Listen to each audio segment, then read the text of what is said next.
కానీ అనుదిన జీవన చర్యలో ప్రార్థన అనేది ఒక భాగంగా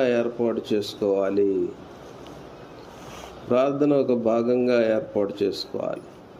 ప్రార్థన చేసేటప్పుడు ప్రతి విషయాన్ని కూడా దేవునితోటి మాట్లాడి మొదట ఆయన సంప్రదించవలసిన అవసరం ఉంది.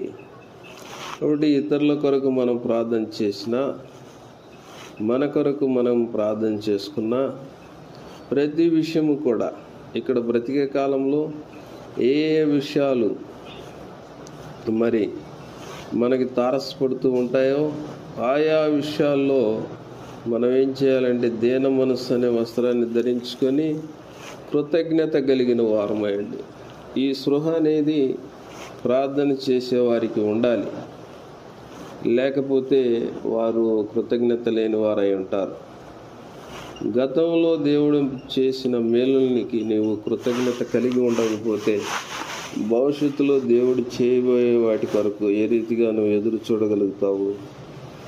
కాబట్టి ఇంకొక సంగతిని మనం పరిశీలన చేసినట్లయితే, మరి ఎవరైతే దేవుని యందు విశ్వాసం ఉంచి నమ్మకం ఉంచి ఆయన ఆధారం చేసుకుంటారో పరిశుద్ధాత్మ వారిని బలపరుస్తూ ఉంటాడు.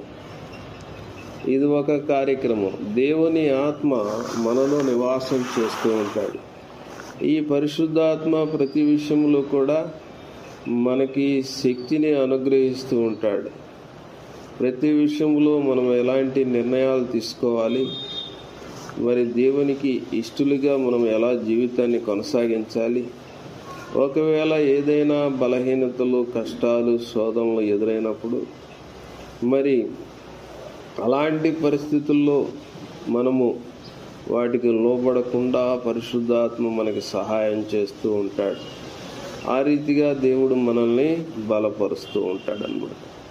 అందుకని మరి అనేక పర్యాయాలు పరమ దేవుడు ఎన్నోసార్లు మరి ఆయన తాను ఎలాంటి వాడై ఉన్నాడో, తను నమ్మిన వారిని, విశ్వసించిన వారిని ఆయన ఏ రీతిగా బలపరిచి ధైర్యాన్ని ఇస్తూ ఉంటాడో మరి ఆయన తెలియజేస్తూ వచ్చాడు. మనం చూసినట్లయితే కొన్ని సంగతులు మనం జ్ఞాపకం చేసుకోవచ్చు.